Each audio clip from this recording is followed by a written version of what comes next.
প্রেমে পড়া বারণ বাক্যটা শুনতে শুনতে বড় হয় আমি কিনা খুব অল্প বয়সী এক সুদর্শন যুবকের প্রেমে পড়েছিলাম। তাও যে সে প্রেম নয়, একেবারে ভালোবাসা নামক অনুভূতিতে নিজেকে নিঃশেষ করে দেওয়ার মতো ভয়ঙ্কর প্রেম। তখন আমি নিহাতি এক কিশোরী, সবেমাত্র ক্লাস 8-এ উঠেছি। লম্বা ফ্রেক আর বড় সাইজের ওড়না পরা বাদ দিয়ে মায়ের আদেশ মতো মাত্র সালোয়ার কামিজ পরা শুরু করেছি। হঠাৎ হওয়ার নিজের নতুন এই পরিবর্তন দেখে অবশ্য বেশ লাগতো আমার। কেমন বড় বড় দেখাতো, নিজেকে আরও বড় দেখাতে তাই সুন্দর করে চুল বেঁধে, চোখে টানা টানা করে কাজল দিয়ে, কপালে কালো টিপ পরে আর পায়ে ঝুমঝুম করা নূপুর পরে সারাদিন এদিক ওদিক করে বেড়াতাম। অবশ্য বাড়ির বাইরে কিন্তু যেতে পারতাম না। যত দৌড়ঝাঁপ ছিল সব বাড়িতেই।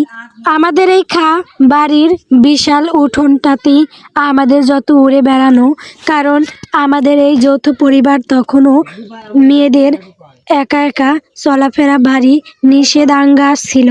বরাবরই নানান নিয়ম কানুনেই বড় হয়েছি আমরা। আর তার মধ্যে প্রধান নিয়ম হিসেবে সবসময় শুনে এসেছি, প্রেমের বিয়ে সুখের হয় না, আর পরিবারের কথাই শেষ কথা। তাই এটাকেই নীতিকথা হিসেবে আমরা সব ভাই বোন বড় হয়েছি। নিজেদের মনকেও বেঁধে রেখেছিলাম রীতিমতো।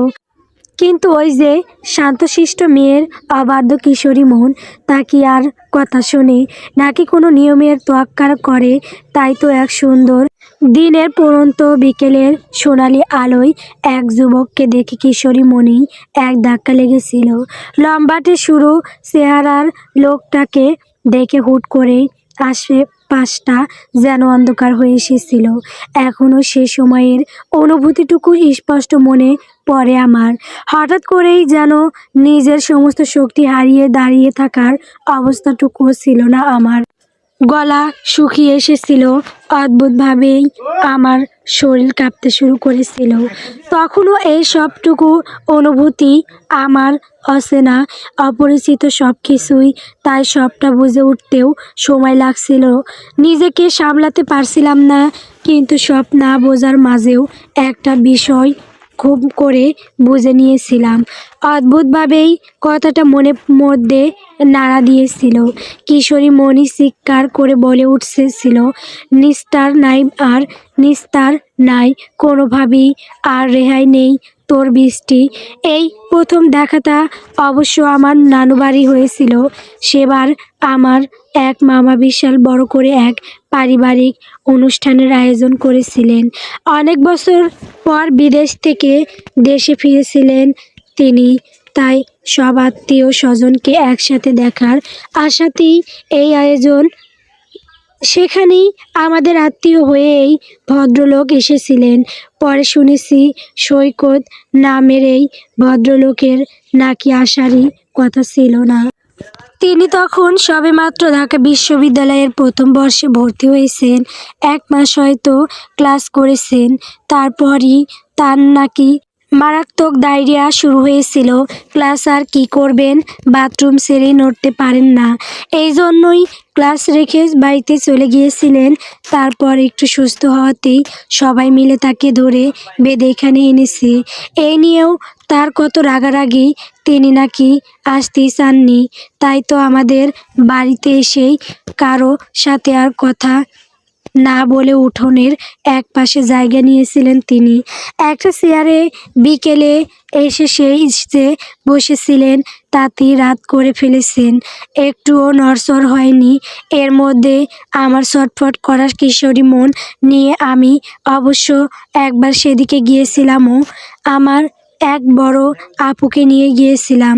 রিমি আপু সম্পর্কে আমার খালাতো বোন হন। তার সাথেই দূরে বসে গল্প করছিলাম। আর ফাঁকে ফাঁকে সদ্য কিশোরী মনে জায়গা দেওয়া এক রাগী যুবককে মুগ্ধ চোখে দেখেছিলাম। কি অস্থিরতা তখন তার মাঝে! একবার এদিক করে বসে তো আরেকবার ওদিক করে। চোখ মুখের রেখাও বারে বারে পরিবর্তন হচ্ছে। মাঝে মাঝেই অদ্ভুত বিরক্তি আর রাগের মিশেল তাতে স্পষ্ট ফুটে উঠছে। আমি সতর্ক চোখে সবটাই দেখতে লাগলাম। এর মাঝেই তিনি হঠাৎ আমাদের দিকে দৃষ্টি দিলেন। দ্রুত চোখ ঘুরিয়ে নিলাম আমি। মনোযোগ দিলাম আপুর কথায়, কিন্তু তিনি আর নজর ঘোরালেন না, বরং কিছুক্ষণ বাদেই আপুকে ডাক দিলেন। আপু, তার পূর্ব পরিচিত, তাকে ডেকে পানি আনতে পাঠালেন তিনি। তখন আমি আর সে শুধু সেই বিশাল উঠোনেই। একে তো প্রথম প্রেমে পড়া কিশোরী মন, তাও আবার প্রিয় মানুষটির সামনে। গুটিসুটি হয়ে বসে থাকা আমি যেন আরও জড়সড় হয়ে এলাম। হাতের মুঠোয় ওনার কিনার মুঠ করে ধরে শক্ত হয়ে বসে রইলাম। কিন্তু নিজের ষষ্ঠ ইন্দ্রিয় স্পষ্ট জানান দিল মানুষটি আমাকে দেখেছেন, চোখ মুখ কুঁচকে গভীর দৃষ্টিতে দেখছেন। আমি আরও জড়সড় হয়ে বসলাম। হঠাৎ কানে পুনরায় তার ভরাট কণ্ঠ ভেসে আসলো, এই যে খুকি, তোমার কি চোখে কোনো সমস্যা আছে? মানে টেরা নাকি তুমি? তার কথা শুনে এতক্ষণ অদ্ভুত অনুভূতিতে চেয়ে থাকা মন হঠাৎ চমকে উঠল। চোখ বড় বড় করে অদ্ভুত ভঙ্গিমায় তার দিকে তাকালাম, কিন্তু কিছু বলতে পারলাম না। তিনিও একটু চোখ কুঁচকে আবার বলতে শুরু করলেন, টেরা মানে বুঝনি খুকি? ওই যে একদিকে তাকালে মনে হয় অন্যদিকে তাকাচ্ছ, এরকম। এমন সমস্যা থাকলে ডাক্তার দেখাও তো, এটা খুবই চিন্তার বিষয়। পরে কিন্তু বিয়ে হবে না। তার কথা শুনে এতক্ষণ আমার মনের মধ্যে উড়াউড়ি করা শত শত প্রজাপতি মুহূর্তেই তাদের নড়াচড়া থামিয়ে দিল। আমি দ্রুত হতাশ চোখে তার দিকে তাকালাম। হায় রে, মানুষটা কিনা আমাকে এমন ভাবছে। শেষমেশ আমার চোখের সমস্যা, আমি টেরা, কি কপাল আমার! এই প্রত্যেকটা কথা চিন্তা করার সময় আমার অভিব্যক্তিও মনের কথা অনুযায়ী পরিবর্তন হতে থাকলো।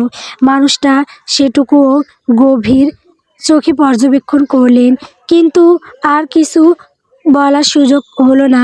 ততক্ষণে রিমি আপু পানি নিয়ে চলে এসেছে। তাকে পানি দেবার পরপরই রিমি আপু আমাকে নিয়ে উঠে গেলেন। আমিও সেখান থেকে চলে যাবার জন্য পা বাড়িয়েছি।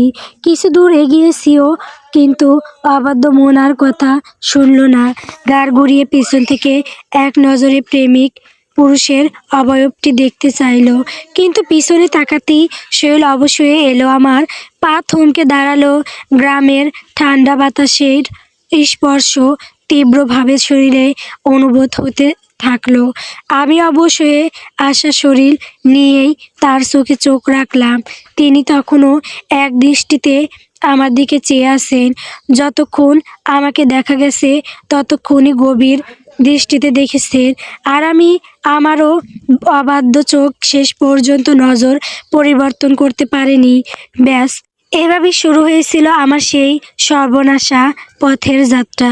কিন্তু পিছনে তাকাতেই শৈল অবশ্যই এলো আমার। পা থমকে দাঁড়ালো। গ্রামের ঠান্ডা বাতাসের স্পর্শ তীব্রভাবে শরীরে অনুভূত হতে থাকলো। আমি অবশ্যই আশা শৈল নিয়েই তার চোখে চোখ রাখলাম। তিনি তখনও এক দৃষ্টিতে আমার দিকে চেয়ে আছেন।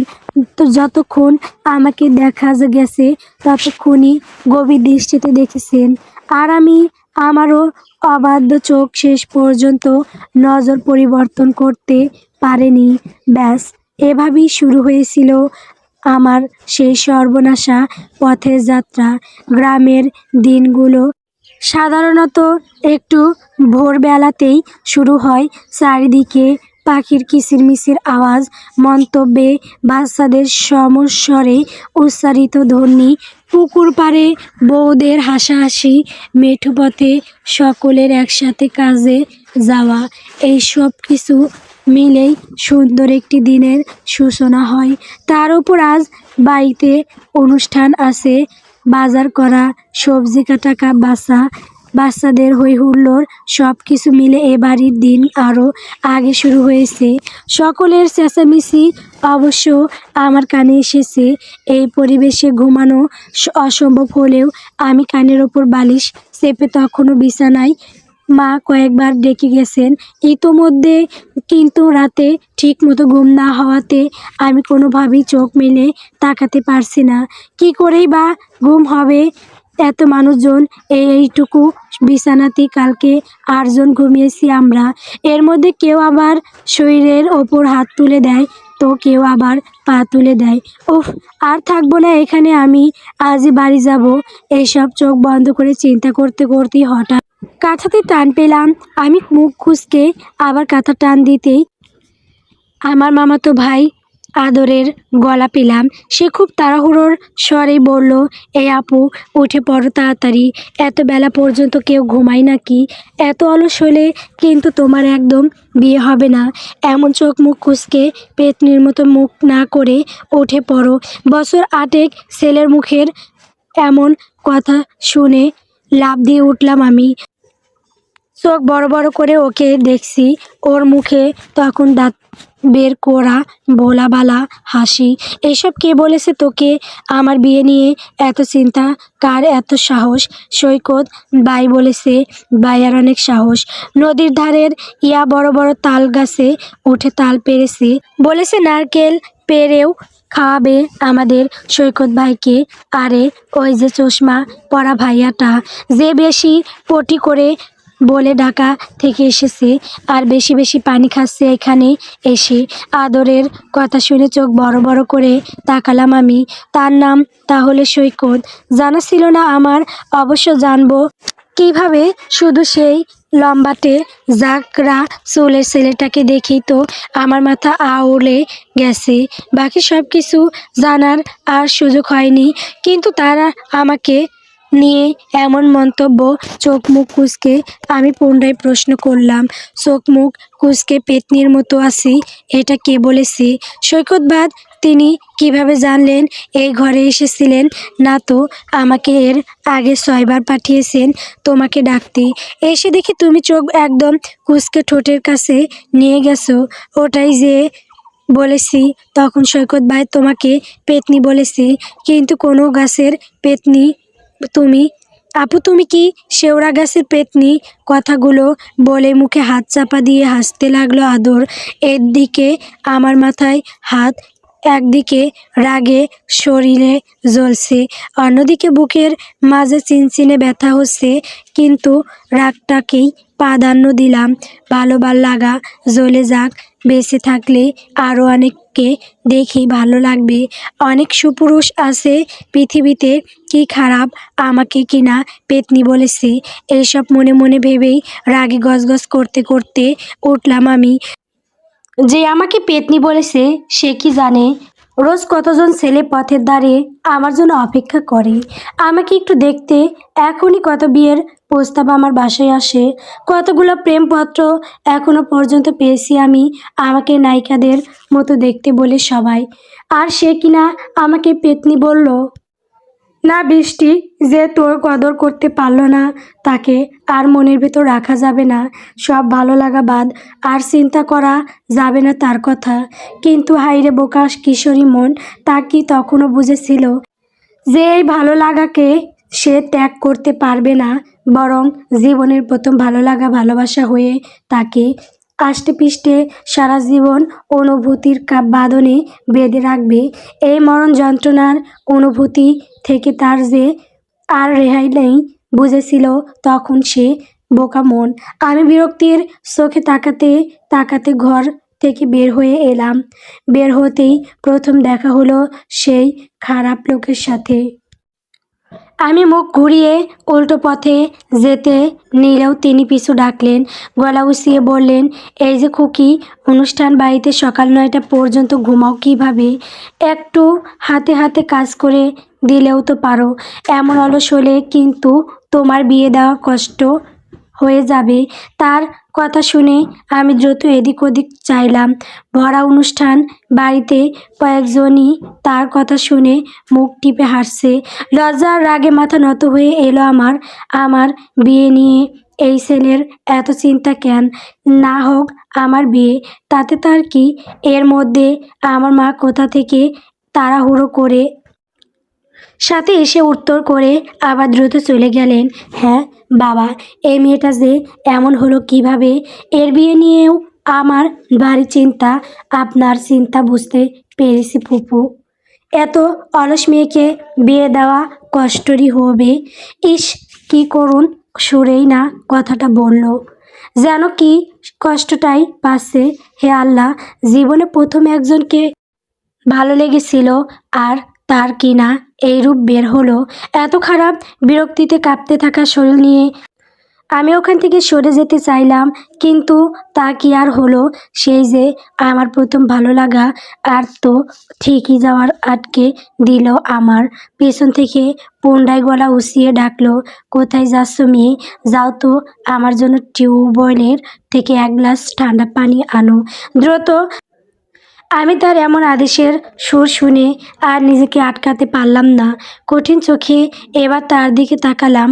সে বোধহয় আমার শক্ত নজরেই থামলো। একটা ডোক গিলল মনে হলো, তারপর মিনমিনিয়ে উত্তর করলো, অসুস্থ তো আমি, ডাক্তার বেশি বেশি পানি খেতে বলেছেন। এদিকে সকাল থেকে একটুও পানি খাইনি আমি। আর কিছু না বলে পানি আনতে গেলাম। যতই রেগে থাকি তারপরও এ বোকা মন তো মুখ ঘুরিয়ে থাকতে পারল না। প্রথম ভালো লাগা বলে কথা। ঠিকই চট জলদি গ্লাস জোগাড় করে তাকে পানি দিলাম। ব্যাস, তিনিও পেয়ে বসলেন। এরপর তার সেই বাউলাবালা চেহারাতে আমাকে বলিয়ে সেবার মোট 18 গ্লাস পানি নিয়েছিলেন তিনি। তাও মাত্র কয়েক ঘন্টার মাথাতে।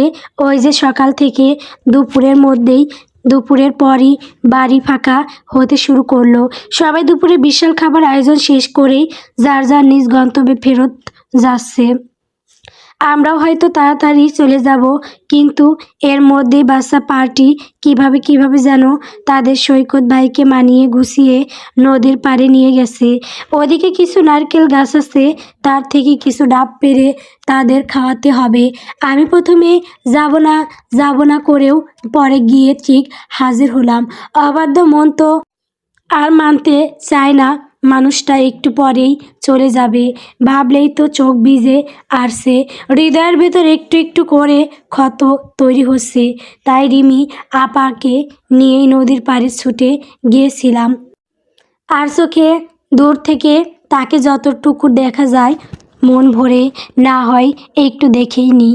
যাওয়ার সময় সাথে করে আবার পানির বোতলও নিয়ে যেতে হয়েছে। তিনি নাকি যাওয়ার সময় পানি নিয়ে যেতে বলেছেন আমাকে। এটা শুনেই আমার মাথায় হাত দেওয়া অবস্থা। এখানেও পানি পেয়েছেটা কি আমাকে, কিন্তু তারপরও নিজেকে শান্ত করে পানি নিয়ে নিলাম।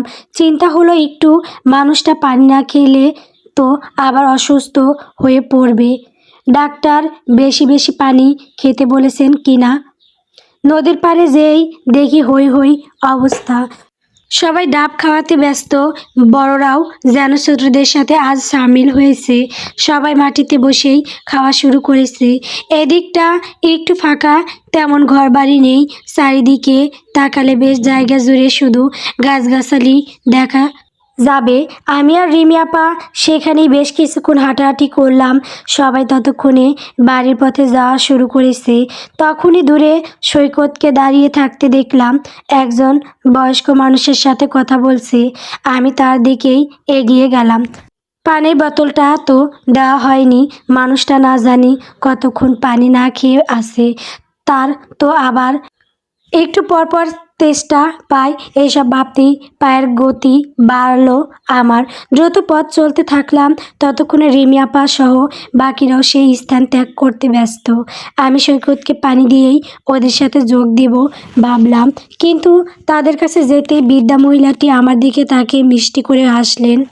তা দেখে সৈকতও আমার দিকে তাকালো। আমি অপ্রস্তুত হয়ে তাদের চোখে মুখে তাকাতে লাগলাম। বৃদ্ধার দৃষ্টিও কেমন অন্যরকম লাগছে। অদ্ভুত অন্যরকম এক চাহনি। বৃদ্ধা পুনরায় হেসে সৈকতের উদ্দেশ্যে বললেন, তোমার বউ বুঝি বাড়ি মিষ্টি দেখতে? দুজনের সুখের সংসার হোক, অনেক দোয়া থাকলো। কথাগুলো শুনতেই আমি চমকে উঠলাম। চোখ বড় বড় করে সৈকতের দিকে তাকালাম। তারও দেখি একই অবস্থা, কিন্তু আমি বোধহয় একটু বেশি কথাগুলো হজম করতে পারলাম না, তাই তো তার ভুল ভাঙাতে বলে উঠলাম, না না, এ কি বলছেন? আমরা স্বামী স্ত্রী না। ও তাই, একটু ভুল হয়ে গেল, কিছু মনে করো না মা। তাহলে তোমরা সম্পর্কে কি হও? ভাই বোন? আচ্ছা, তবে তোমাদের দুই ভাই বোনের সুখের সংসার হোক। কথাটুকু শুনতেই চোখ বন্ধ করে ফেললাম আমি। শেষমেশ কিনা পছন্দের মানুষকে ভাই বলতে হলো, কিন্তু কি করতাম আর, গ্রামের মানুষ তিনি। ভাই বোন না বললে অন্যরকম কিছু ভেবে নিতেন, গ্রাম জুড়ে অন্য কথা রটে যেত। তাই তো এই পরিচয় দিলাম, কিন্তু তবুও মানতে পারছি না। অসহ্য অনুভূতিতে চোখ মুখ কুঁচকে এলো আমার। হালকা করে চোখ খুলে সৈকতের দিকে তাকালাম। সেও তখনও আমার দিকেই তাকিয়ে, যেন চোখ দিয়েই আমাকে ভস্ম করে দেবে। তার মুখেও বিরক্তির আভা স্পষ্ট। দুজন চোখাচোখি করেই বেশ অনেকক্ষণ সময় কাটালাম। ভুলেই গেলাম একটু আগেই যাতে অন্যরকম সম্পর্ক ভেবে না নেয়। এই জন্যই এক বৃদ্ধাকে ভাই বোনের পরিচয় দিলাম, আর এখানেই দুজন এই অবস্থায়। যখন মনে পড়লো তখন চারিদিকে তাকিয়ে দেখি সেই বিদ্যা নেই। আমি দ্রুত আশপাশটা ভালো মতো দেখে নিলাম, চারিদিকে খুঁজলাম নিজের অজান্তেই, কিন্তু বিদ্যা কোথাও নেই।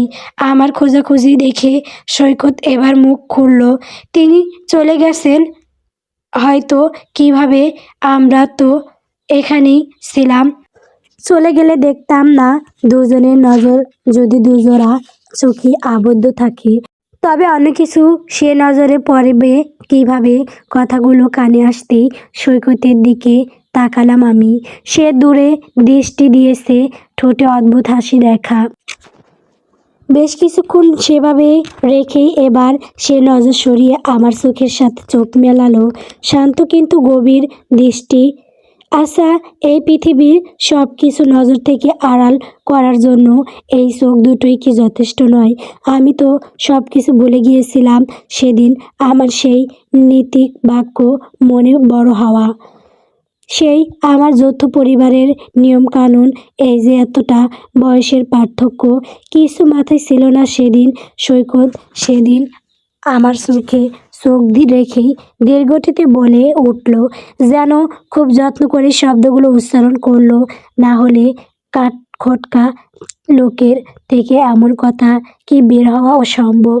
সে মায়ামাখা কণ্ঠেই বলে উঠল, তাড়াতাড়ি বড় হয়ে যাও খুকি। যতটা বড় হয়ে তোমার বিয়ে করে নেওয়া যাবে ঠিক ততটা। আর আমার অপেক্ষা করো কিন্তু। কথাগুলো বলেই সৈকত পা বাড়ালো। আমার উত্তরের আশা করলো না। ধীরে গতিতে আমার দৃষ্টির আগাল হতে থাকলো, কিন্তু আমি নড়তে পারলাম না। ঝাপসা দৃষ্টিতে শুধু তার যাওয়ার পানে তাকিয়ে থাকলাম। আমাকে এভাবেই এখানে রেখে চলে গেল, এরকম নিঃসঙ্গ এক পথে। আচ্ছা, সে পিছন ফিরে কি একবারও তাকালো? আমার সেই যে কিশোরী বয়সের আবেগ, প্রথম ভালো লাগা, প্রথম অচেনা অনুভূতি, এভাবেই সবটা চলে যাচ্ছে। আচ্ছা, সৈকতের চোখও কি আজ ঝাপসা হয়ে এসেছে? আমারই মতো এত অল্প সময়েও কি কারো সাথে এতটা জড়িয়ে যাওয়া সম্ভব? আমি দ্রুত চোখ বন্ধ করে ফেললাম। মনে মনে বারংবার উচ্চারিত করলাম, অপেক্ষা করব আমি, শুধু তোমারই অপেক্ষা, তোমার জন্য অপেক্ষা। কিন্তু মনের কাছেই একটা প্রশ্ন ফিরে এলো। মনে হলো কেউ বারবার এই প্রশ্নটাই আমার দিকে ছুড়ে দিচ্ছে। শক্ত গলায় বলছে, কিন্তু কেন? কেন অপেক্ষা করবে তুমি? আমি টলমল করা চোখ আর ঠোঁটে হালকা হাসি জড়িয়ে বিড়বিড়িয়ে উঠলাম, কারণ শুধু তুমি চেয়েছো বলে। শুনেছি কম বয়সের ভালোবাসা নাকি ভীষণ আঠালো হয়, আর সে আঠার জোরও মারাত্মক, কোনোভাবেই ছাড়ানো যায় না। পীড়িতের আঠা বলে কথা, তেমনি আমার ক্ষেত্রেও সেই আঠার কার্যকারিতা ভয়ঙ্কর হলো। এক সুন্দর দিনের শেষ বেলায় যে পুরুষকে মনে গেঁথে নিয়েছিলাম, সে যেন আমার মনের মধ্যেই ভীষণভাবে জোড়া লেগে গেল। দিন যায়, মাস যায়, কিন্তু সেই আঠার ক্ষমতা দুর্বল হয় না। এভাবেই দিন যাচ্ছিল। সেই উল্টাপাল্টা কথা বলা ছেলেটাকে ভেবেই আমার মারাত্মক ব্যস্ততম দিনও যেন সুন্দর যেতে থাকলো। শুধু সুন্দর নয়, বরং মারাত্মক সুন্দর। বিদঘুটে গরমে বিশাল জ্যামের মধ্যে বসেও তার কথা ভেবে অদ্ভুত শীতলায় আমার মুখে হাসি বিরাজ করত। তাকে ভেবেই যেন মেথের মতো রসহীন ক্লাসও ঘন্টার পর ঘন্টা অনায়াসে করে ফেলতাম। তবুও তার ভাবনাগুলো কিন্তু আমার মস্তিষ্ক হতে একটুকু মাল হতো না। যেন এই তো সেদিনই তাকে প্রথম দেখলাম, এই তো চোখ বন্ধ করলে স্পষ্ট তার চেহারা ভেসে ওঠে, এই তো আমার সামনেই তিনি, যেন চাইলেই একটু ছুঁয়ে দিতে পারবো। তখন আমাদের এই যৌথ পরিবারে এত কম বয়সে ছেলেমেয়েদের হাতে ফোন দেওয়া হতো না। আমার কোনো ভাই বোনেরই ফোন নেই। সবাই তাদের বাবা মায়ের ফোনই ব্যবহার করত। আমিও মায়ের ফোন টুকটাক গেম খেলতাম আর খুবই গোপনে মাঝে মাঝে বাবার নামে খুলে রাখা ফেসবুক অ্যাকাউন্টে লগ ইন করতাম। আমার বান্ধবীদের বেশিরভাগই তখন ফোন আছে, আর আছে ফেসবুক নামক এই আধুনিকতার ছোঁয়া। তাদের থেকে নানান গল্প শুনেই এই জিনিসে অদ্ভুত আকর্ষণ হতো আমার। কিন্তু কিছু করারও ছিল না। আমার পরিবারের ব্যাপারে তো কঠোর নিষেধাজ্ঞা। যদিও আগে নিজের নামে ফেসবুক খোলার এতটা ইচ্ছা ছিল না আমার। বরাবরই ফেসবুকে লগ ইন করে টুকটাক সকলের ছবি দেখে বের হয়ে যেতাম, তাই নিজের নামে খোলার তেমন কারণ পাইনি। কিন্তু সেবারই প্রথম আমার নিজের নাম আর ছবি দিয়ে ফেসবুক খুলতে ইচ্ছা হলো, কিন্তু পরিবারের ভয়ে সাহস হলো না। আমি টানা কয়েকদিন নানাভাবে সৈকত নামটা দিয়ে সার্চ করলাম, কিন্তু তার অ্যাকাউন্টটা আর খুঁজে পেলাম না। অবশ্য শুধু ডাক নাম দিয়ে কি খুঁজে পাওয়া যায়, তার তো অন্য নামও থাকতে পারে। তাই আমার সেবারই মনে হলো, ইস, যদি আমার নিজের একটা অ্যাকাউন্ট থাকতো, সে কি আমার মতো করে আমাকে খুঁজছে না? আমি না পেলেও সে তো আমাকে ঠিকই খুঁজে বের করতে পারতো। তাকে আবার এক নজর দেখার, একটু তার খবর জানার, তার জীবন সম্পর্কে জানার খুব ইচ্ছা হলো আমার। প্রতিনিয়ত যেন ছটফট করতে থাকলাম। এর কিছুদিন পরেই অবশ্য আমার সেই ছটফটানি কমলো। আমি তার খোঁজ পেলাম, তার ছবিগুলোই মন ভরে দেখার সুযোগ পেলাম। আমি সেই মানুষটাকে না জানলেও না চিনলেও আমারই খুব কাছের একজন চিনত। ওই যে রিমি আপু আমার আম্মুর মামাতো বোনের মেয়ে, আর তারা আমাদের এলাকাতেই থাকতো। একসাথেই আমাদের বড় হওয়া, তাই ছোট থেকে আমাদের মাঝে সম্পর্কটা ভীষণ মধুর। তাদের বাড়িতেও আমার অবাধ যাতায়াত। রিমি আপুর অনেক আগে থেকেই ফোন আছে, সাথে ফেসবুক অ্যাকাউন্ট। এর আগেও বহুবার আমি আর আপু মিলে ফেসবুকের নানান পোস্ট দেখে খুব হাসাহাসি করেছি। এমনই একদিন আপুদের বাসায় আপুরই বিছানায় আমরা দুজন মিলে ফেসবুকে বিভিন্ন জনের পোস্ট দেখছি। আপুর হাতেই ফোন, তিনি স্ক্রল করছেন আর আমি পাশ থেকে নানান মন্তব্য করছি। কিন্তু হঠাৎ একটা পোস্ট দেখেই থমকে গেলাম আমি। চমকে উঠলাম, একটা ছবি, বল দেখলাম না তো, এটা ভেবেই কয়েকবার চোখ বন্ধ করে আবার খুললাম। আপু ততক্ষণে স্ক্রল করে নিচে নেমে এসেছেন। আমি দ্রুত স্ক্রল করে আবার উপরে নিলাম। স্ক্রিনে ভেসে উঠল হাস্যোজ্জ্বল এক পুরুষের মিষ্টি চেহারা, কালো শার্ট পরিহিত, চোখে চশমা, হাতে সুন্দর সিলভার ডায়ালের ঘড়ি, হাত উঠিয়ে চুল ঠিক করছেন তিনি। আমার হাত নড়ে উঠল, ভেতরটা একটু কেঁপে উঠল, চোখ দুটো ঝাপসা হয়ে আসছে। কতগুলো দিন পর দেখলাম, তবুও এতটুকু চিনতে ভুল হয়নি আমার। আমি দ্রুত উপরে নামের দিকে তাকালাম, চোখে পড়ল সৈকত শাহরিয়ার নামটা।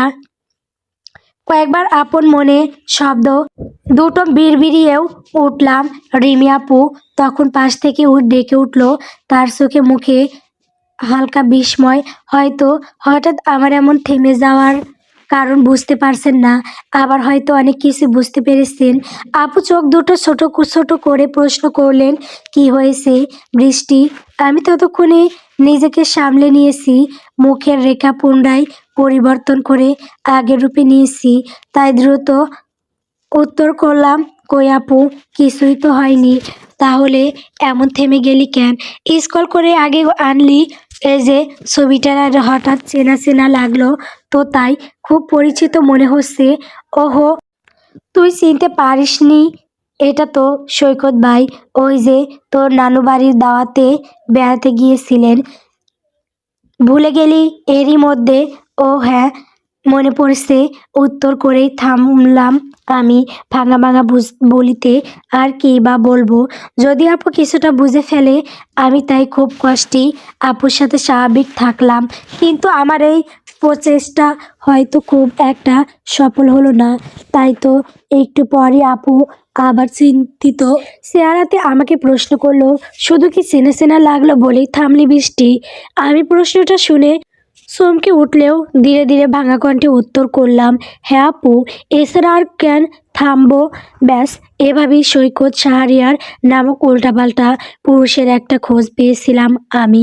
তারপর রোজ যে গোপনে কতবার কার ফেসবুক অ্যাকাউন্টটা ঘেঁটেছি, তার সমস্ত তথ্য এখন আমার মুখস্থ। তিনি ফেসবুকে ভীষণ অ্যাক্টিভ, রোজই নানান কিছু তিনি ফেসবুকে জানান। আর আমি খুব যত্ন করেই তার জীবনের যাবতীয় ঘটনার বর্ণনা পড়ি। এই তো সেদিন তিনি একটা কফি শপে যেয়ে একা এক কাপ কফি খেলেন। হয়তো তার মন খারাপ ছিল। আমিও ঠিক তার পরের দিন বেশ সময় নিয়ে একটা কফি শপে একা কফি খেলাম। তার কিছুদিন পরেই তিনি বন্ধুদের নিয়ে বান্দরবন ঘুরতে গেলেন। আমি আমার বন্ধুদের সাথে প্ল্যান করে পাশেই একটা পার্কে ঘুরতে গেলাম। তার বোধহয় কালো রং পছন্দের। প্রত্যেক শুক্রবার তিনি কালো রঙের একটা পাঞ্জাবি পরে ছবি তোলেন। আমিও তাই প্রতি শুক্রবার কালোকেই নিজের শরীরে জড়াতাম। তিনি মাঝরাতে বই পড়তেন, হুমায়ুন তার পছন্দের। আমি আমার বইয়ের আলমারিটা হুমায়ুনে ভরিয়ে ফেললাম। তাই বিকেল বেলার আকাশ পছন্দ। আমি তাই আমার সমস্ত বিকেলগুলো ছাদে কাটিয়ে দিতে লাগলাম। ওই যে দূর আকাশে তাকিয়েই নিজের সমস্ত কথা তাকে চোখ বন্ধ করে বলতে থাকলাম। সৈকত শাহরিয়ার নামক ছেলেটাকে নিজের সাথে যেন সম্পূর্ণ আষ্টেপৃষ্ঠে জড়িয়ে ফেললাম। এরকম করে চললো বেশ কয়েকটা বছর। 3টে বছর তো হবেই। এখন আর তার ফেসবুকের পোস্ট দেখে আমাকে কিছু করতে হয় না, বরং কখন তিনি কি করবেন সে সবটাই আমি আন্দাজ করতে পারি। এই তো আজ তিনি একা কাপ কফি খাবেন। রাতের বেলা তার মেসের পাঙ্গাস মাছের তরকারিতে নাক ছিটকিয়ে তিনি বিরিয়ানি কিনে খাবেন। একটু অবাক করা বিষয় হলেও তার রোজকার জীবনের এই ছোটোখাটো ঘটনাগুলো আমার জানা।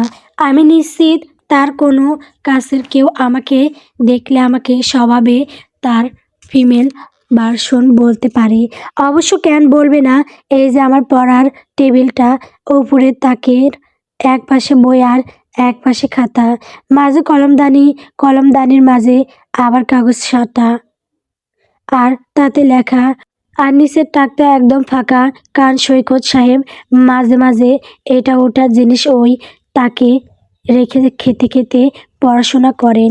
তার কলমদানিটাও কিন্তু এমন, তিনি ম্যাটাডোরের একটা কলম ছাড়া লিখতেও পারেন না। আমার কলমদানি জুড়েও এখন তাই এই কলম। একবার সৈকত তার লেখা আষ্টেপৃষ্ঠে ছবি আপলোড করেছিলেন। আমি তাই দেখে টানা 13 দিন চেষ্টার পরে নিজের হাতের লেখা হুবহু তার মতো করেছি। তার হাতের লেখা আর আমার হাতের লেখা এখন তাই অনেকটা একরকম। এখন এসব ভাবলে অবাক লাগে। আচ্ছা, ভালোবাসা নামক অনুভূতিটাই কি এমন? এভাবে কি সম্পূর্ণ অন্য এক সত্তাকে নিজের মাঝে ধারণ করা যায়? নিজেকে সম্পূর্ণ বদলে ফেলা যায়? শুনতে ভীষণ অসম্ভব লাগলেও এটাই তো আমার ক্ষেত্রে হলো। এই যে আমি শুধুমাত্র ভালোবাসা নামক অনুভূতিতে নিজেকে ফাঁসিয়ে সম্পূর্ণ অন্য একজনের নিজের মধ্যে ধারণ করে ফেললাম, নিজেকে তার মতো করে ফেললাম। অল্প বয়সের প্রেম বলেই হয়তো এটা সম্ভব হলো, কিন্তু এই পাগলামিগুলো শেষে মাঝে মাঝে গভীর নির্ঘুম রাতগুলোতে মন ভার হয়ে আসতো আমার, দুঃখে ভিতরটা নীল হয়ে আসতো, ভীষণ ভয় হতো। সে তো আমাকে অপেক্ষায় রেখে চলে গেল, কিন্তু সে আবার ভুলে যাবে না তো? মনে থাকবে তার আমার কথা? আচ্ছা, সে কি আমার মতোই আমাকে চিন্তা করছে? কই, সে তো একবারও আমার খোঁজে আসছে না। কিন্তু পরক্ষণেই মনে আবার প্রশ্ন আসতো, আসলে কি সে আসছে না? এই যে মাঝে মাঝেই আমার আশেপাশে হঠাৎ সেই চেনা অবয়বের একজনকে দেখতে পাই, আবার সেই অবয়বের কাছে যেতে নিলে হুট করে ভিড়ের মাঝে তা মিলিয়ে যায়। এ কি শুধুই আমার ভ্রম, নাকি সত্যি সে আমার কাছে আসে? চিন্তায় অসহ্য যন্ত্রণায় চোখ বন্ধ হয়ে আসে আমার, মস্তিষ্ক কাজ করতে চায় না। তখন আমি আবার সেই আমার ছোট্ট দুনিয়াতে ফিরে যাই, নতুন করে তাকে আবার আমার ভেতরে ধারণ করতে থাকি। শুধুমাত্র সে চেয়েছে বলেই আমি অপেক্ষা করতে থাকি, তাকে নিয়েই আমার ছোট্ট দুনিয়াটা ভীষণ যত্নে সাজাতে থাকি। কিন্তু হায়রে বোকা মন, আমার এই যে অল্প বয়সের তীব্র অনুভূতি, দীর্ঘদিন ধরে মনের ভেতর বাঁচিয়ে রাখা একটা জগৎ, আমার সব স্বপ্ন, আমার ভালোবাসা, এই সব কিছুতে যে এভাবেই একদিন ঝড়ো বাতাসের তাণ্ডব চলবে, তা কি বুঝেছিলাম আমি? নাকি আমার ছোট্ট দুনিয়াটা যে এমন আর তাসের ঘরের মতো ভেঙে যাবে, তা আর বাসও কি পেয়েছিলাম আমি? তবে তো কবেই সমস্ত আড়ষ্টতা, ভয়, লজ্জা কাটিয়ে তার সাথে যোগাযোগ করতাম। শুধু সে চেয়েছিল বলে বোকার মতো অপেক্ষায় বছরের পর বছর কাটিয়ে দিতাম না। হায়রে বোকা মন, শেষমেশ এক তুমুল ঝড় বৃষ্টির দিনেই আমি আমার জীবনের সবচেয়ে বড় ঝড়ের পূর্বাভাস পেলাম। তখন আমার এসএসসি পরীক্ষার সামনে, স্কুল বন্ধ হয়ে গেছে, সবাই পড়াশোনাতে ব্যস্ত, আর আমি ব্যস্ত আমার জগৎ নিয়ে। রোজই একটু বই খুলে নাড়াচাড়া করি, তারপর আবার খাতার পৃষ্ঠাতে প্রেম পুরুষের অবয়ব আঁকানোর চেষ্টা করি। কখনো বা পৃষ্ঠা ভরিয়ে ফেলি তার নাম লিখে, আবার কখনো শুধুমাত্র তার পুরনো পোস্টগুলো পড়েই দিন কাটিয়ে দিই। এভাবেই দিনগুলো চলে যাচ্ছিল। বয়সটা যে অল্প ছিল, তাই খুব বেশি গভীরে চিন্তা করার মানসিক অপরিপক্কতাও তখন ছিল না। এভাবেই তো দিন সুন্দর কেটে যাচ্ছে, অত ভেবে কাজ কি? কিন্তু আমার এই সুন্দর দিনগুলোতে হঠাৎ একটা ভয়াবহ ঘটনা ঘটে গেল, আর যেই ঘটনার রেশ আমার পুরো জীবনটাই যেন উল্টে পাল্টে দিল। আমি আমার রোজগারের নিয়ম অনুযায়ী সেদিনও সৈকতের ফেসবুক পোস্টগুলো দেখছিলাম, কিন্তু হঠাৎ কিছু ছবি চোখে পড়লো। মাত্রই এগুলো পোস্ট করা হয়েছে, সৈকতকে ট্যাগ করে তারই একটা বন্ধু পোস্ট করেছে। কিন্তু সমস্যা তো ছবিটা না, বরং সমস্যাটা বাঁধলো ওই পোস্টে লেখা ক্যাপশনে। আমি একবার পড়ার পরই অজানা আশঙ্কায় ঝাপসা দেখতে শুরু করলাম। হাত কাঁপতে শুরু হয়েছিল আমার। তারপরও বহু কষ্টে সেই অল্প কয়েকটা শব্দ বারবার পড়েছিলাম, আর তাতে লেখা ছিল, বন্ধু সৈকতের বিয়েতে আমাদের কুষ্টিয়া ভ্রমণ, ব্যাস এতটুকুই। আমার প্রেমে পড়া মনকে ভেঙে দিতে গিয়ে এইটুকুই যথেষ্ট না? সৈকতের বিয়ে কিভাবে আমাকে না অপেক্ষায় রেখে গেল সে? আমার কথা এভাবে বলে গেল। ভালোবাসে এভাবে ভুলে থাকা যায়? কই, আমি তো তাকে এক মুহূর্তের জন্য ভুলিনি। আমার মন থেকে তার ছবি তো একদিনের জন্য মুছে ফেলতে পারিনি। এইসব ভেবে পাগল পাগল লাগছিল আমার। কি করব বুঝে উঠতে পারছিলাম না। সৈকতের কাছে কি ছুটে যাব? তার কাছে অসংখ্য প্রশ্ন আছে আমার, কিন্তু তাকে কোথায় পাবো? ঠিকানা। আমি প্রায় পাগলের মতো ছুটতে ছুটতে সেদিন রিমিয়াপুর বাড়ি গিয়েছিলাম। তিনি তাকে চেনেন। আমার চোখের পানিও সেদিন আটকাতে পারিনি আমি। চোখে পানি নিয়েই রিমিয়াপুকে সৈকতকে নিয়ে প্রশ্ন করছিলাম। আর রিমি আপু আমার এমন অবস্থা দেখে প্রথমে আঁতকে উঠেও পরে স্বাভাবিকভাবেই উত্তর করেছিল, উচ্ছ্বসিত গলায় বলেছিল, হ্যাঁ, সৈকত ভাইয়ের বিয়ে তো জানিস, প্রেমের বিয়ে তাদের, 2 বছরের প্রেম। কত কষ্টে যে বাড়িতে মানিয়ে বিয়ে করেছে, কালকে তো বিয়ে হয়েও গেছে। আমি চমকে উঠে রিমি আপুর দিকে তাকালাম। কালকে বিয়ে হয়ে গেছে কথাটাই বারবার আওড়াতে থাকলাম, যেন মস্তিষ্ক কথাটার অর্থ বের করতে পারছে না। বারে বারে সেখানে যেই বাক্যটা আঘাত করতে লাগলো, মুহূর্তেই আমার চোখের সামনে সেদিনের নদীর পাহাড়ের দৃশ্য ভেসে উঠল। অপেক্ষা শব্দটাও আমার মস্তিষ্কে বারে বারে আঘাত করতে থাকলো। আমার এই যে বছরের পর বছর তাকে নিয়ে সাজানো কল্পনার জগৎটা সব কেমন এলোমেলো হয়ে যেতে চাইলো। আমার সমস্ত নির্ঘুম রাতে দেখা স্বপ্নগুলো আমার চোখের সামনে ভেসে উঠতে থাকলো। আমার কিশোরী বয়সের আবেগ যত্নে রাখা অনুভূতিগুলো আমার মস্তিষ্কে বারবার আনাগোনা করতে শুরু করলো। আমি একবার আর চোখ দিয়ে পানি ঝরাতে পারলাম না, যেন বাকরুদ্ধ হয়ে গেছিলাম। পাথুরে দৃষ্টিতে কিছুক্ষণ এদিক ওদিক তাকিয়ে জোরে একটা চিৎকার করে উঠলাম। তারপর মুহূর্তেই জ্ঞান হারালাম। যখন জ্ঞান ফিরল তখন হাসপাতালের বিছানায় শুয়ে আমি, হাতে কেলুনা দেওয়া স্যালাইন চলছে। চোখ দুটো খুব কষ্টেই খুললাম। খুলতেই সামনে বাড়ির লোকজনকে দেখতে পেলাম। প্রথমে কিছু বুঝে উঠতে না পারলেও পরক্ষণেই সব কিছু মনে পড়তে থাকলো। চোখ বন্ধ করে ফেললাম। আমি নিজেকে কেমন যেন ঠকে যাওয়া মানুষ মনে হতে লাগলো।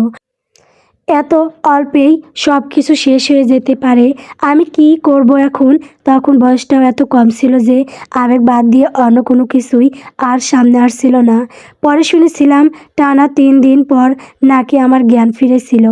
এর আগে বারে বারে জ্ঞান এসে আবার চলে যাচ্ছিল। ডাক্তার বলেছে হঠাৎ মানসিক চাপে এমন অবস্থা, আর সাথে ছিল তীব্র জ্বর। আমার বাড়ির লোক ভেবেছিল হয়তো বোর্ড পরীক্ষার প্রেসারেই এমন অবস্থা। ফলস্বরূপ তারা আমার প্রতি আরও যত্নবান হলেন। সব চিন্তা ভাবনা থেকে দূরে রাখা যায় স্বেচ্ছায় একজনকে নিজের মধ্যে ধারণ করেছি আমি। তার সমস্ত ভালো অভ্যাস, খারাপ অভ্যাস সবটা নিজের করেছি। তার ভালো লাগাকে নিজের পছন্দ বানিয়েছি, আর খারাপ লাগাকে ঘৃণা করেছি। এত সহজে তাকে আমি ভুলে যাব কিভাবে? কেমন করে নিজের অস্তিত্বের থেকে তাকে বাদ দেব কিভাবে? কিন্তু এই সব প্রশ্নের উত্তরে একটা বাক্যই বারংবার আমার মাথায় আসে। সব উত্তর যেন তাতেই আমার কানে ভেসে আসে। রিমি আপুর বলা কথাটা, 2 বছরের প্রেম, কত কষ্টে যে বাড়িতে মানিয়ে বিয়ে করেছে। প্রত্যেকবার এই বাক্যগুলি মনে করতেই চোখ ঝাপসা হয়ে আসে আমার। শরীর কাঁপতে শুরু করে। আমার কিশোরী বয়সের ভালোবাসার কিনা এই পরিণতি? তবে সে কেন আমায় অপেক্ষা করতে বলে গেল? সবটা কি শুধুই কথার কথা ছিল? তবে কি তার মনে কখনোই স্থান হয়নি আমার? যাকে কিনা নিজের সবটুকু দিয়ে ভালোবাসলাম আমি, তার মনে কিনা আরেকজনের বসবাস। আমি বারে বারে কেঁদে উঠতাম। মাথা থেকে কিছুতেই এসব বের করতে পারতাম না। এসব ভাবনা শেষে আমি সেবার একটা কঠিন সিদ্ধান্ত নিয়েছিলাম।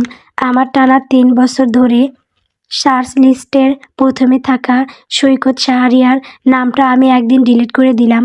তাও ডিলিট করলাম ছাদে বসে এক পুরন্ত বিকেলের সোনালি আলো গায়ে মাখতে মাখতে।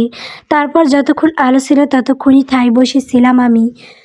আর পুরোটা সময় মাথায় বারবার কিছু শব্দই ঘুরছিল, ঘুরপাক খাচ্ছিল কিছু বাক্য। সে এখন অন্য কারো বর, অন্য কারো ঘর, অন্য কারো জীবনসঙ্গী, অন্য কারো সাথী, অন্য কারো প্রেমিক, অন্য কারো স্বামী। আমার আবেগের অধ্যায়টা বোধহয় সেবারই শেষ হলো। তারপর আর কখনোই সৈকত শাহরিয়ার নামটা আমি খোঁজ করিনি। নিজের দুনিয়া পুরো বদলে ফেলেছিলাম। নিজেকে সম্পূর্ণভাবে ব্যস্ত করে ফেলেছিলাম। নিজের সমস্ত অভ্যাস পরিবর্তন করতে চাইলাম। কিছুটা হয়তো পারলামও। নিজের সমস্ত রাগ, অভিমান, জেদগুলো পড়াশোনায় দেখাতে শুরু করলাম। যখনই কোনো নির্ঘুম রাতে তার কথা মাথায় আসতো, সে সময়ই ঘন্টার পর ঘন্টা অনুভূতিহীন হয়ে উস্কে সময় কাটাতাম। তার উপর জেদ কাজ করলে রসায়নের কঠিন কঠিন সমীকরণের বিশ্লেষণ করতে থাকলাম। রাগ থেকে শুরু করলাম পদার্থবিজ্ঞানের সব জটিল সমস্যাগুলো। শুনতে অন্যরকম লাগলেও এটাই শুরু করেছিলাম। আর আমার এই অনুভূতিহীন মানুষের মতো কাজকর্মে অন্য কিছু না হলেও পড়াশোনা আমার দুর্দান্ত এগোতে লাগলো। ফলস্বরূপ এসএসসি এইচএসসিতে দুর্দান্ত রেজাল্ট করে মেডিকেলে পড়ার সুযোগ হলো। মেডিকেল রেজাল্টও ভীষণ ভালো হলো, কিন্তু এই সব কিছুর মাঝে আমার আর কাউকে ভালোবাসা হলো না, মন দেওয়া নেওয়া হলো না আর কারোর সাথে। আমার একটা সংসারও আর হয়ে উঠল না। যদিও এটা তো অসম্ভবই ছিল, কেউ যে ভালোবাসা চাইতে আসেনি এমন নয়, পানি প্রার্থীও কম ছিল না, কিন্তু নিজের সমস্ত অনুভূতি, সমস্ত চেষ্টা, সকল ভালোবাসা বিলিয়ে দিয়ে ততদিনে নিঃস্ব আমি। আমার তো নতুন করে দেওয়ার কিছুই ছিল না, নতুন করে ভাবার ইচ্ছাটাও কখনোই হয়নি। দিন শেষে কেমন ক্লান্ত অনুভব হতো, নিজেকে বড্ড অগোছালো মনে হতো। আমি আর কাউকে কিভাবে নিজের সাথে জড়াবো? আমার যৌথ পরিবারে আমাকে বিয়ে দেওয়ার চেষ্টাও কম করেনি, কিন্তু সেটা বোধহয় আমার মায়ের জন্যই পারেনি। মা তো মেয়ের মনের ওঠানামা তিনি ঠিকই টের পেতেন মাঝে মাঝেই। তো শেষ রাতে যখন ঘুমাতে না পেরে আমি ছটফট করতাম, তখন মাথায় একটা নরম হাতের স্পর্শ পেতাম। খুব ধীরে ধীরে আমার চুলে বিলি কেটে দিত হাতটা। তিনি বাড়ির সবাইকে কড়া স্বরে বলেছিলেন, আমি তো যতদিন না চাইব ততদিন বিয়ের জন্য জোর করা হবে না আমাকে। তাই তো এই যে ডাক্তারি পাশ করে চেম্বারেও দিতে পেরেছি।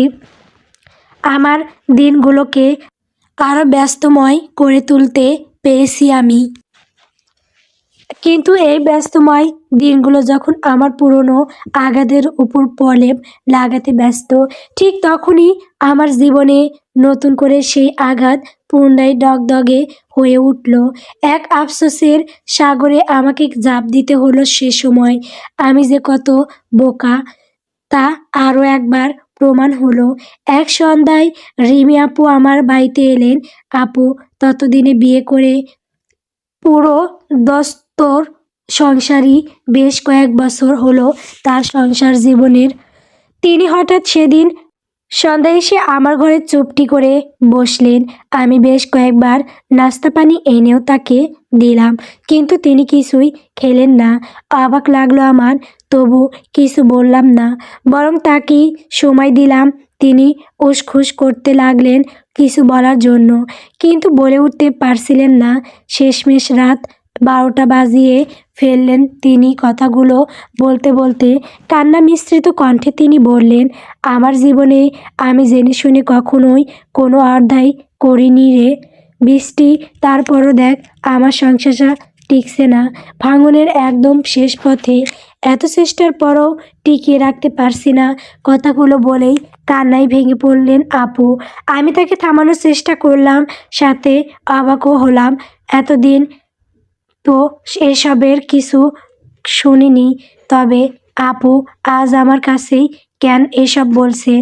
আপু নিজেকে আর একটু সামলে পুনরায় বলে উঠল, জানিস, সব সময় ভাবতাম আমি তো কারো কোনো ক্ষতি করিনি, তবে আমার সাথেই কেন এমন হচ্ছে। কিন্তু ইদানিং মাথায় কিছু জিনিস ঘুরপাক খায়, মনে হয় অন্যায় তো করেছি। আমি তো মিথ্যে কথা বলে একটা সংসার হতে দেইনি, তোর সংসার হতে দেইনি আমি বৃষ্টি। তুই তো আজও বিয়ে করিসনি, কিন্তু বিশ্বাস কর বোন, আমি সে সময় বুঝতে পারিনি তুই যে এত ছোট বয়সেই সৈকত ভাইকে এতটা ভালোবাসতি। তা বুঝিনি আমি। আমি চমকে উঠলাম, ছিটকে আপুর থেকে দূরে সরে গেলাম। এই এতগুলো বছর পর সেই পরিচিত নাম শুনে অস্থির হয়ে উঠলাম। এদিকে ওদিকে চাইতে লাগলাম রিমি আপুর কোনো কথাই বুঝে উঠতে পারলাম না। প্রশ্নের চোখে শুধু আপুর দিকে তাকিয়ে রইলাম। আপু তা দেখে নিজেকে সামলে আমার কাছে এসে আমার হাত দুটো আগলে ধরলেন। তারপর অশ্রুসিক্ত চোখে পুনরায় বলে উঠল, আমি সেদিন তোকে মিথ্যে বলেছিলাম বৃষ্টি। সৈকত ভাইয়ের প্রেমের বিয়ে ছিল না, তার বাবা বিয়ে ঠিক করেছিলেন। মেয়েটা অনাথ ছিল, তাই দায়িত্ব নিতে চেয়েছিলেন। আর বিয়েটা তখনও হয়েছিল না, তারপরের দিন ছিল। আমি নিজের কানকেই বিশ্বাস করতে পারলাম না। কেমন অদ্ভুত লাগতে শুরু করলো সবটা। পুরো দুনিয়া যেন ঘুরতে থাকলো আমার কাছে। আমার দৃষ্টি তখন ঝাপসা হয়ে এসেছে। আমি নজর সরাতে পারলাম না। রিমি আপুর দিকেই চেয়ে রইলাম। আপু হয়তো আমার নজরের অর্থ বুঝতে পারলেন, তাই পুনরায় বলতে শুরু করলো, আমি সৈকত ভাইকে পছন্দ করতাম, কিন্তু তখনও বলা হয়নি, বরং আমি বুঝতাম তোরা দুজন দুজনকে পছন্দ করিস। সৈকত ভাই একবার আমার থেকে আমার বাসার ঠিকানা নিলেন। আমি ভেবেছিলাম হয়তো আমার জন্যই। মনে মনে তাকে নিয়ে আরও স্বপ্ন দেখা শুরু করলাম। কিন্তু একদিন দেখলাম তিনি তোর স্কুলের সামনে। বুঝলাম তিনি শুধু তোকে দেখতেই ছুটে এসেছেন, আর তোর জন্যই ঠিকানা নিয়েছেন। আমার যে কি কষ্ট হয়েছিল। আমার পছন্দের মানুষ কিনা আমার ছোট বোনকেই পছন্দ করে। আমি মানতে পারতাম না সৈকত ভাইকে আমার বন্ধু বান্ধবরা চিনত। আমি আমার কাজ হিসেবে চিনিয়েছিলাম। ওরাই আমাকে খবর দিত তাকে নাকি তোর স্কুলের সামনে মাঝে মাঝে দেখা যেত। বুঝতাম ছুটি পেলেই তোকে দেখতে আসেন। আমার নিজেকে ছোট মনে হতো, লজ্জা লাগতো, বন্ধুদেরও কিছু বলতে পারতাম না। তারপর হঠাৎ একদিন সৈকত ভাই আমাকে ফোন দিলেন। তার পরিস্থিতি বললেন, তার বাবা বিয়ের জন্য জোর করছেন, কিন্তু তিনি তোকে পছন্দ করেন, তাই তোর পরিবার প্রস্তাব দিতে চাইলেন। তোর সাথে যোগাযোগের পথেও জানতে চাইলেন। তার নিজের পরিবারের বিরুদ্ধে যে হলেও তোকে বিয়ে করতে চান তিনি, কিন্তু ওই সময় নিজের পছন্দের মানুষকে আমার সামনেই আমার ছোট বোনের সাথে বিয়ে হতে দেখব, এই জিনিসটা আমি মানতে পারিনি। বন্ধু বান্ধবদের সামনেও লজ্জায় পড়তাম।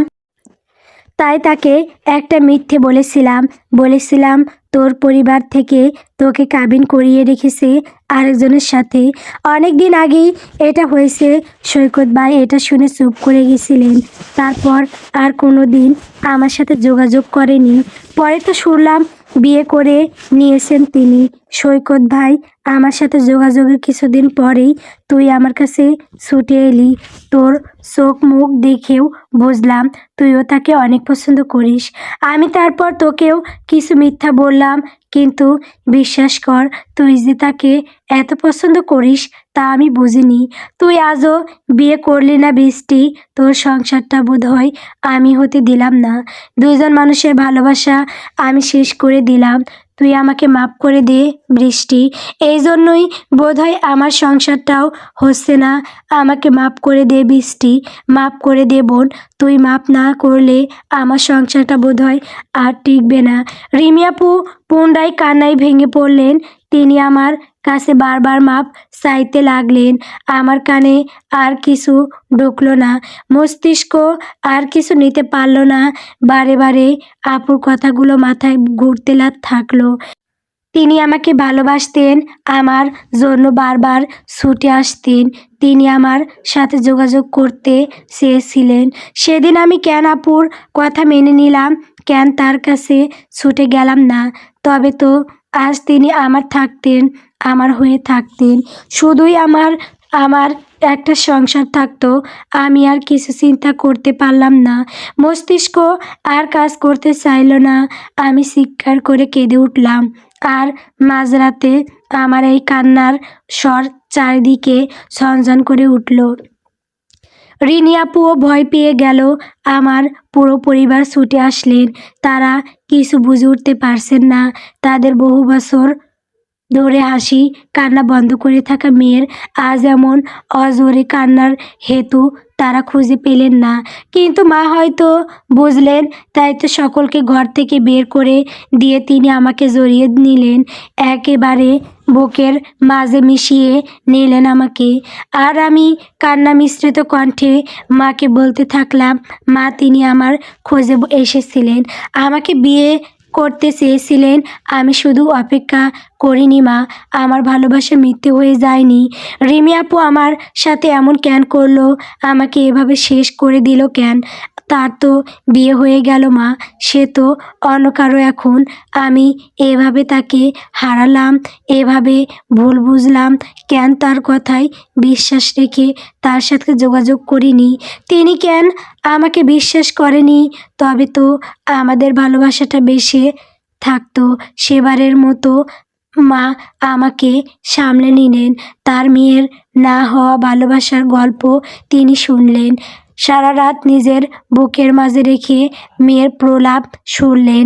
শেষ রাতে আমার শরীর কাঁপে, জ্বর এলো। আমি জ্বরের ঘরে শুধু আমার না হওয়া সংসারটাই দেখলাম। এত বছর ধরে একজনকে একটুও চোখের দেখা না দেখার পরও তার চেহারা স্পষ্ট দেখতে পেলাম। তিনি সারাক্ষণ আমার চারপাশে ঘুরতে থাকলেন। আমার এমন ঘরের অবস্থায় কাটলো পুরো 2 মাস। মাঝে মাঝেই জ্বরে পড়ি, পাগলের প্রলাপ বকি, আমার না হওয়া ভালোবাসাকে দেখি, তারপর আবার জ্বর ছাড়ে। এভাবেই সময়টা চলে গেল। তারপর নিজেকে ধীরে ধীরে সামলে নিলাম। অন্য কারো স্বামী হিসেবেই তাকে মেনে নিলাম। প্রায় 2 মাস পর তখন আমি নিয়মিত চেম্বারে বসা শুরু করেছি। নিজেকে শক্ত করতে চাচ্ছি, খুবই টালমাটাল অবস্থা তখন আমার। এমনই একদিনে আমার চেম্বারে এক মহিলা এলেন। দেখতে আর স্বভাবে ভীষণ মিষ্টি, পরিপাটি চেহারা, পোশাক পরিচ্ছদেও উন্নত রুচির ছাপ। আমি হেসে তার নাম জানতে চাইলাম। তিনিও মিষ্টি হেসে আমাকে উত্তর দিলেন, মৌমিতা রহমান। আমি নামটা শুনে হালকা হেসে কিছু বলতে নিলাম, কিন্তু আমাকে কিছু বলার সুযোগ না দিয়েই তিনি বলে উঠলেন, আমার স্বামীর নাম সৈকত শাহরিয়ার, ঢাকা বিশ্ববিদ্যালয়ের ছাত্র ছিলেন তিনি। বাসা কুষ্টিয়া। বহু বছর পূর্বে এক সুন্দর দিনের পড়ন্ত বিকেলের সোনালি রোদে তিনি এক গ্রামে গিয়েছিলেন। আমি চমকে তার দিকে চোখ তুলে তাকালাম।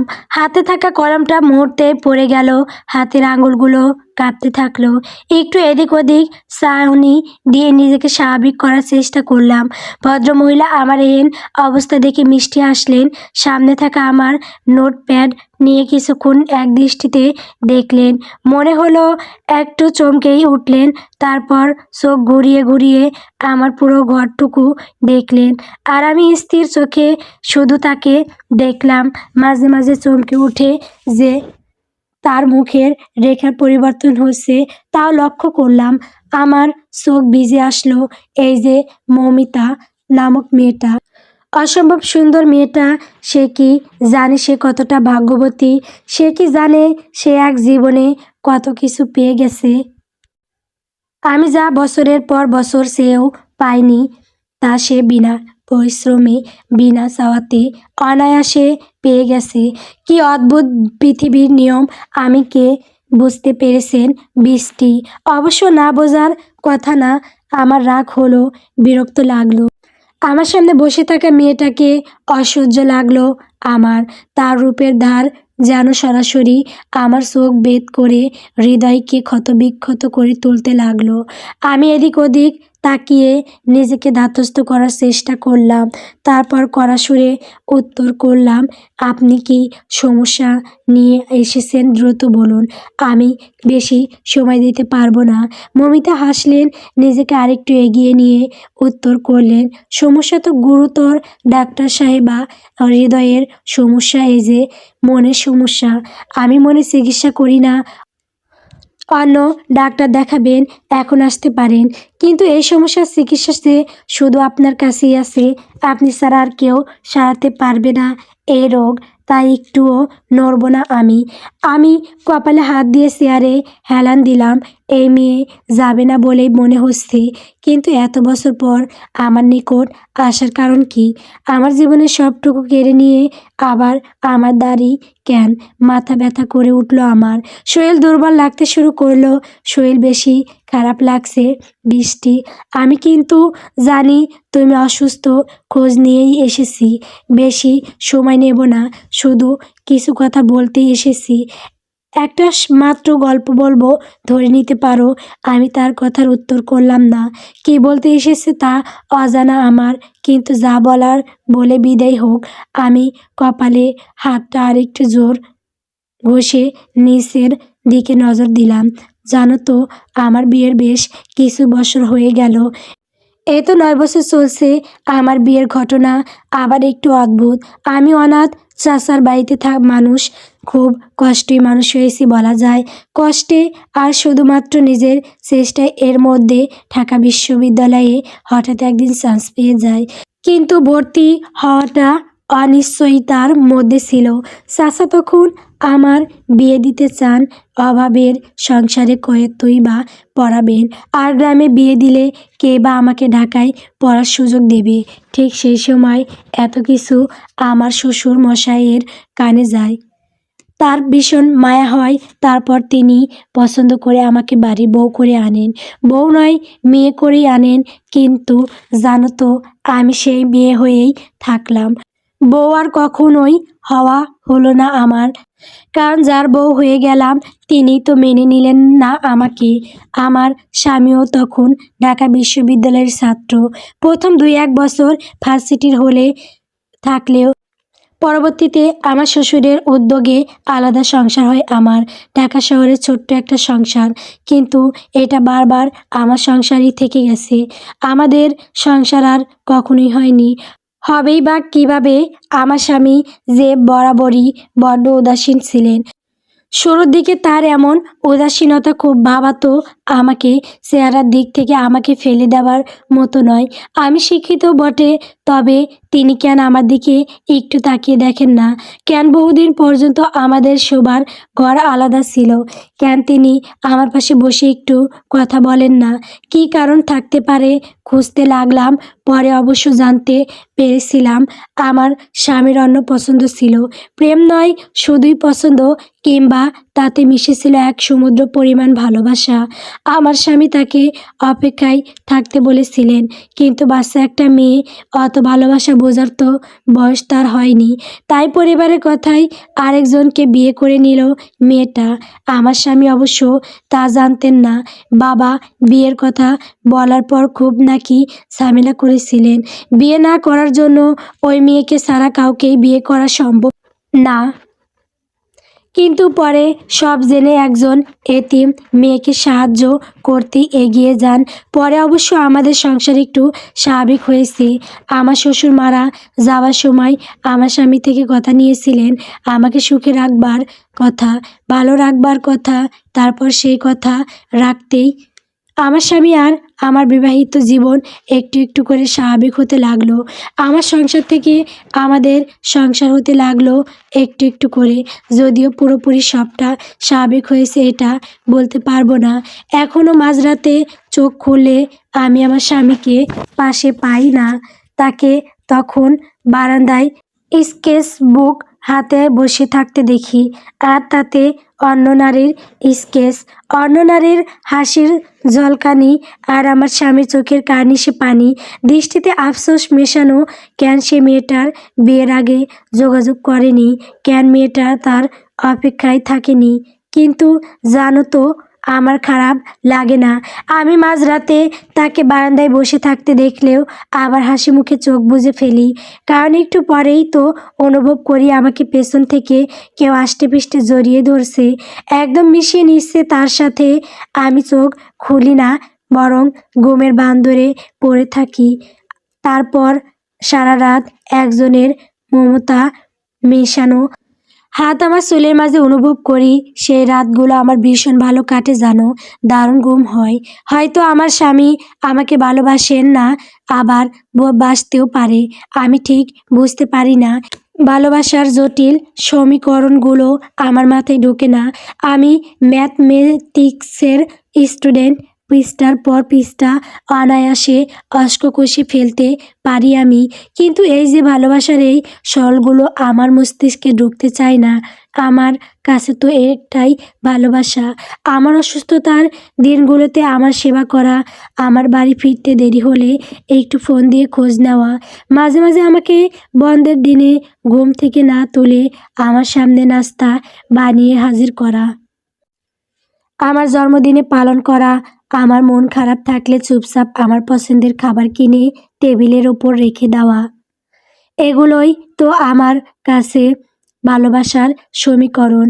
আর এই সমীকরণগুলো আমি কিভাবে সমাধান করি জানো? এই যে বহু কষ্টে পাওয়া বিন্দু বিন্দু ভালোবাসাকে সহস্র গুণ বাড়িয়ে তাকে ফেরত দিয়ে তাকে আরও আরও বেশি ভালোবেসে ভদ্রমহিলা থামলেন। ভীষণ পরিপাটি হয়ে সেজে থাকা মহিলার কাজল লেপটে গেছে ততক্ষণে, চোখের কোণা দিয়ে পানি গড়িয়ে পড়ছে। আমি ততক্ষণে স্থির হয়ে পড়েছি, তার বলা কথাগুলো কানে বাজছে আমার। এর মধ্যে একটা বাক্য খুব করে কানে গিয়ে লেগেছে, বাচ্চা একটা মেয়ে, অত ভালোবাসা বোঝার তো বয়স তার হয়নি। বারবার এই কথাটা কানে বাজতে লাগলো। হাসি এলো আমার, ভালোবাসা বোঝার বয়স হয়নি আমার, অথচ একজনের অপেক্ষায় তো আমার জীবনের কতগুলো বছর কাটিয়ে দিলাম। সেই যে সে অপেক্ষায় থাকতে বলেছিল, তারপর তো আমি অপেক্ষাতেই থাইকে গেলাম। আমি চোখ বুজে ফেললাম। একই কষ্ট কি না এভাবে আমরা দুজন মানুষ পেয়ে যাচ্ছি। জানো তো, কয়েকদিন আগে রিমি আপু আমাদের বাড়িতে গিয়েছিলেন, গিয়ে খুব করে ক্ষমা চাইলেন, তোমাকে নিয়ে বললেন সেই যে বাচ্চা মেয়েটা যে ভালোবাসা বোঝে না ভেবেছিল, সে নাকি বছরের পর বছর শুধু ভালোবেসে অপেক্ষা করে গেছে, বিয়ে আর করেনি। কি মারাত্মক ভুল ভাঙলো আমাদের। আমার স্বামী পরপর কয়েকদিন রাতে দু চোখের পাতা এক করতে পারলেন না। পুরুষ মানুষের কাঁদতে নেই, তাই তারা চোখের পানি আটকে রাখে, কিন্তু সেই কান্না আটকে মনে মনে তার অঝরে কাঁদতে থাকে। আর এত ভালোবেসে সেই কান্না আমি বুঝবো না বলো, তাই তো তাকে সুযোগ করে দিলাম, তোমার কাছে ফেরত যাওয়ার সুযোগ। কিন্তু দেখো, বোকাটা এখনও তোমার কাছেই আসেনি, একটুও যোগাযোগ করেনি। তবে তুমি যোগাযোগ করো। 2 দিন হলো বাড়ি ছেড়েছি আমি, কোথায় আছি সেটা ওর ধারণার বাইরে। যোগাযোগের সব পথ বন্ধ রেখেছি। ভালোবাসার মানুষকে না পাওয়ার যে কী যন্ত্রণা তা আমি বুঝি। সেই কঠোর যন্ত্রণা তাকে কিভাবে দিই বলো? তুমিও কিন্তু তাকে সেই যন্ত্রণা দিও না, খুব যত্নে রেখো। আমি চমকে উঠলাম, কি বলছে মেয়েটা? মুহূর্তেই চিন্তা শক্তি লোপ পেল আমার। আমি কাঁপতে শুরু করলাম। ভয়ঙ্কর রূপবতী মেয়েটা তার রূপের মতোই ভয়ঙ্কর কথাগুলো কি অবলীলায় বলে দিল। আমি চোখ ঘুরিয়ে ঘুরিয়ে গভীর নজরে তাকে দেখে নিলাম। এই মেয়েটার জায়গায় আজ আমি থাকলে কি এই কাজটাই করতে পারতাম? এভাবে নিজের ভালোবাসাকে বিসর্জন দিতে পারতাম? ভদ্রমহিলা এবার আমাকে অবাক করে দিয়ে উঠে দাঁড়ালেন। চোখের পানি তিনি ততক্ষণে মুছে নিয়েছেন। এখন মুখে তার সেই মিষ্টি হাসি। শোনো মেয়ে, তাকে ভালো রেখো, কিন্তু আমার খুব যত্নে রাখা এক সম্পদ তোমাকে দিয়ে যে দিচ্ছি, আগলে রেখো। আর আমি জানি তুমি তা পারবে। এখানে এসে সে বিশ্বাস আমার আরও তীব্র হয়েছে। বারংবার অবাক হয়েছি আমি, তুমি তো সম্পূর্ণ তাকেই নিজের মধ্যে ধারণ করে ফেলেছো। একই রকম পছন্দ, একই রকম স্বভাব। যাই হোক, আসি। আবার দূরে যেতে হবে, সেই কুষ্টিয়া। আমার নিজের বাড়ি চাচার বাড়ি নয়, কিন্তু বাপের বাড়ি। শ্বশুর বাড়িতে তো আর যাওয়া যায় না এখন। ভদ্রমহিলা পুনরায় আমাকে অবাক করে দিয়ে সত্যি বেরিয়ে গেলেন। ধীর পায়ে পেটের ওপর হালকা হাত রেখে বেরিয়ে চললেন। যাওয়ার সময় অবশ্যই ঘাড় ঘুরিয়ে আমাকে এক নজর মন ভরে দেখে নিলেন। আমি নিঃশব্দে তাকিয়ে রইলাম। হঠাৎ আমার নজরে টেবিলে রাখা একটা কাগজেও পড়ল। তাতে গোটা গোটা অক্ষরে সৈকতের নাম্বারটা লেখা। আমি কাঁপা কাঁপা হাতে সেটা ধরলাম। আমার সারা জীবনের চাওয়া, আমার স্বপ্ন আমার হাতের মুঠোয়। আমার সেই যে কিশোরী বয়সের প্রেম, আজ তা ভীষণ নিকটে। কিন্তু আমি চোখ বুজে মোবাইলটা হাতে নিলাম, তারপর নাম্বারটা পাতিয়ে তাতে বেশ সময় নিয়ে মেসেজটা লিখলাম। সৈকত সাহেব, কুষ্টিয়ায় এক মেয়ে তার নিজের বাড়িতে আপনার জন্য পৃথিবীর সেরা সুখে সংবাদটা নিয়ে অপেক্ষা করছি। তার অপেক্ষার প্রহর কমিয়ে তাকে ভালোবাসার রাজত্বে প্রবেশ করানোর জন্য আগাম অভিনন্দন। ইতি আপনার কেউ না। আমার হাতে কেঁপে উঠল। ইতির পরের অংশটুকু লিখতে যেয়ে হাতের সাথে হৃদয়ও যে খানিকটা কেঁপে উঠল। এই একই বার্তা আমি কয়েক মাস আগে লিখলেও কি এই একই পরিচয় দিতাম, নাকি অন্য কোনো পরিচয় দিতাম, নাকি লিখতাম তোমাকে ভীষণ ভালোবেসে যাওয়া এক নারী, এক সুন্দর দিনের পড়ন্ত বিকেলের সোনালি আলোয় প্রথম তোমার প্রেমে পড়া এক নারী, নাকি লিখতাম শুধু তুমি চেয়েছিলে বলেই তোমার অপেক্ষায় থেকে যাওয়া এক কিশোরী, শুধু তুমি চেয়েছো বলে পরিশিষ্ট। আমি জানতাম সেই বার্তার বিপরীতে আর কোনো বার্তা আসবে না, আর না কখনোই এই পিছনের মানুষটা আমার সামনে এসে দাঁড়াবে। আমি চিনেছিলাম আমার ভালোবাসার মানুষকে। মমিতার বর্ণতা শুনেই বুঝেছিলাম এই অসাধারণ মেয়েকে সে ভালোবেসে ফেলেছে, কিন্তু সে ভালোবাসা দীর্ঘদিনের চাওয়ার সাথে গুলিয়ে ফেলেছে। আমাকে না পাওয়ার আফসোস প্রতিনিয়ত তাকে কষ্ট দিয়েছে। তাই তো এই মেয়েটার প্রতি ভালোবাসা সে কখনোই বুঝতে পারেনি, কিন্তু সে বুঝেছিল। সৈকতও সেদিন ছুটে গিয়েছিল সেদিন মেয়েটার কাছে, যেই মেয়েটা শুধুমাত্র ভালোবাসার মানুষকে ভালো রাখতে নিজের ঘর ছেড়েছে, সংসার ছেড়েছে, নিজের স্বামীকে ছেড়েছে, এমনকি নিজের বাচ্চার কথাও লুকিয়ে গেছে। আমি চোখ বন্ধ করে নিলাম। ভালোবাসা নামক অনুভূতিটা কি ভীষণ অদ্ভুত। তা মানুষকে ধ্বংস করে আবার গড়েও তোলে। মানুষকে ত্যাগ শেখায়, শুধু ভালোবেসে অপেক্ষা করা শেখায়। ভালোবাসার মানুষের সুখের জন্য নিজের সুখ খুঁজে নিতে শেখায়। এই তো আগে আমার ভীষণ অভিমান হতো, আফসোস হতো কেন আমি সৈকতকে পেলাম না। সৈকতও আমাকে চেয়েছিল, তার জন্য এতগুলো বছর আমি অপেক্ষায় কাটিয়ে দিলাম, তবে কেন পেলাম না। কিন্তু সে এখন, আমি চাই সে মমিতা নামক অসাধারণ মেয়েটার সাথে ভীষণ ভালো থাকুক, তাদের সুন্দর একটা সংসার হোক। কিন্তু আজ এই চাওয়া কেন আমার? সৈকত চেয়েছে বলেই তো আমি চোখ বন্ধ করে বিড়বিড়িয়ে উঠলাম, শুধু তুমি চেয়েছো বলেই, নয়তো তো ছিনিয়ে নিতাম তোমায়। শুধু তুমি চেয়েছো বলেই, তাই তো ভালোবাসার বলি দান দিলাম। সে চেয়েছে তাই আজও শুধু তার অপেক্ষাতেই। এখন আমি মাঝবয়সী, জীবন এভাবেই যাচ্ছে। সৈকতকে ভুলে নয়, কিন্তু বরং নিজের অস্বস্তিতে সৈকতকে আরও বেশি মিশিয়ে। কিন্তু তার মুখোমুখি আর কোনোদিন হওয়া হয়নি আমার, হতেও মন চায়নি। সৈকত তো কখনোই আসেনি। আমার সেই আকাশ সমান ভালোবাসা বরাবরই আকাশ সম দূরত্বই থেকে গেছে। এরই মাঝে একদিন হঠাৎ এক অল্প বয়সী মেয়ে আমার চেম্বারে এলো। কি প্রাণবন্ত তার চেহারা, মুখে মিষ্টি হাসি, কাটকাট চেহারা। এসে ঝটপট বলতে শুরু করলো, আমার নাম কি বলুন তো? বৃষ্টি। আমার মায়ের নাম মমিতা। মা কিন্তু আমার নামটা আপনার থেকেই নিয়েছে। শুধু নাম নয়, আপনার পুরোটাই নিয়েছে।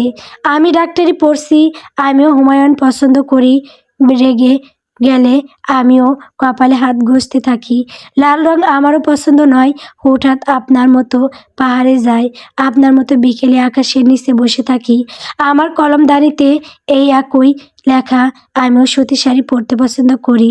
আমি পুরোটা আপনার মতোই হাস্যোজ্জ্বল। মেয়েটি এক নাগাড়ে কথাগুলো বলে গেল, আর আমি চমকে উঠে তার দিকে তাকালাম।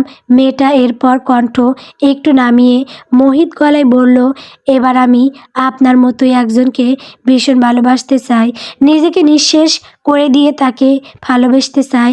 এক সুন্দর দিনের পড়ন্ত বিকেলের সোনালি রোদে তার প্রেমে পড়তে চাই। তাকে সম্পূর্ণ রূপে নিজের অস্তিত্বের সাথে মিশিয়ে ফেলতে চাই।